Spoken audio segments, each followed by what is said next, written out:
Rural Administration. Introduction. India is a vast country and so it cannot be administered from one place. For the sake of administration, the country is divided into 29 states and 7 union territories. A state is further divided into districts which has further subdivisions like tehsils and parganas. In some states, parganas are also called talukas, which consist of several villages and towns.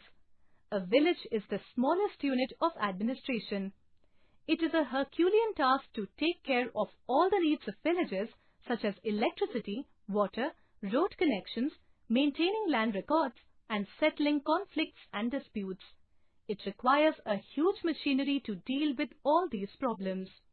Maintenance of law and order. Maintaining law and order becomes an important function of the administration as peace and security are essential for a smooth civic life. This function is performed by the police department where people can report cases or inform the police about any theft, accident and fight, etc.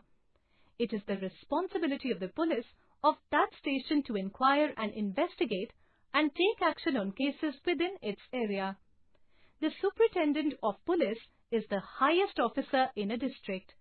He is assisted by a number of deputy superintendents of police, inspectors, sub-inspectors and constables.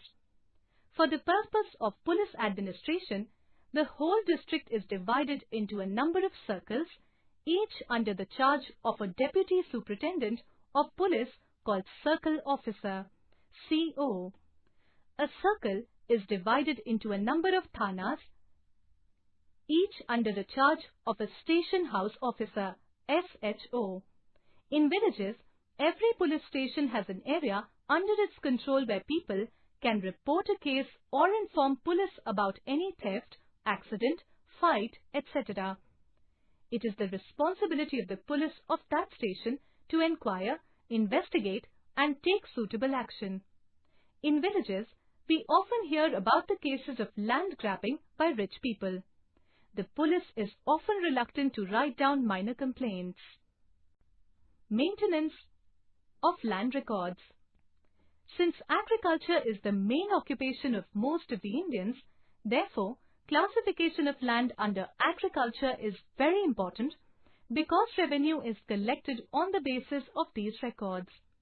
The collection of land revenue and maintenance of land records are important functions of district administration.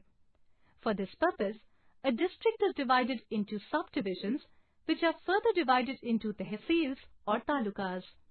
The work of collecting land revenue and maintaining land records is done by the lekpal or patwari in the village, by the kanungo in the pargana and by tehsildar in a tehsil.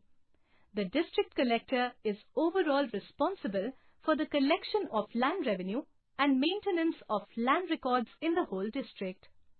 Measuring land and keeping land records is the main function of the patwari. He is known by different names in different states. Each patwari is responsible for a group of villages. He maintains and updates the land records of the village. He is also responsible for organizing the collection of land revenue from the farmers and providing information to the government about the crops grown in the area. He also notes down if a well has been dug in the area. Such records are called the khasra. His work is supervised by the senior officials of this department. The patwari usually has different ways of measuring agricultural fields.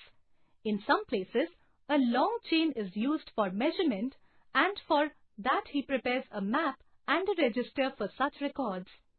The district collector is the head of the land revenue department.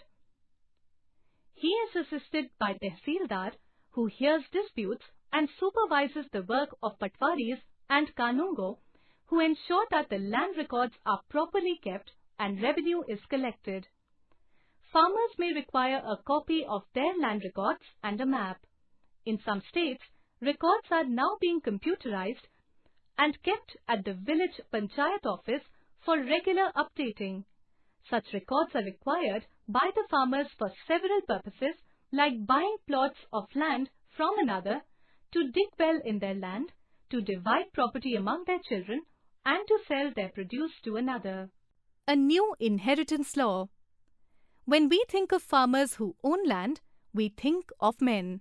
Generally, women do not own agricultural land, and they can only be seen as working in the agricultural field. Till recently, a Hindu woman did not get a share in the family's agricultural land because the property of her father was equally divided among his sons only. The law has been changed now. It is the new law: sons, daughters, and their mother can get equal share in the land. The same applies to all the states and union territories of the country. It will benefit a large number of women. Women are now financially more secure. We can say that the Hindu Secession Amendment Act 2005 has changed this situation. Besides maintenance of law and order and maintenance of land records, there are a number of public services in the village such as Anganwadi, Milk Society, Fair Price Shop, Agricultural Society for Seeds and Fertilizers, government schools and hospitals, etc. Trivia: the Hindu Succession Amendment Act 2005, 39 of 2005, came into force from 9th of September 2005. The Government of India has issued notification to this effect. The Hindu Succession Amendment Act is to remove gender discriminatory provisions in the Hindu Succession Act 1956 and gives the following rights to daughters under Section 6. A. The daughter of a co-parsoner shall by birth become a co-parsoner in her own right in the same manner as the son. B. The daughter has the same rights in the co-parsonary property as she would have had if she had been a son. C. The daughter shall be subject to the same liability in the said co-parsonary property as that of a son. And any reference to a Hindu Mitakshara, co-parsoners shall be deemed to include a reference to a daughter of a co-parsoner. D. The daughter is allotted the same share as is allotted to a son. E. The share of the predeceased son or a predeceased daughter shall be allotted to the surviving child of such predeceased son or of such predeceased daughter. F. The share of the predeceased child of a predeceased son or of a predeceased daughter shall be allotted to the child of such predeceased child of the predeceased son or a predeceased daughter.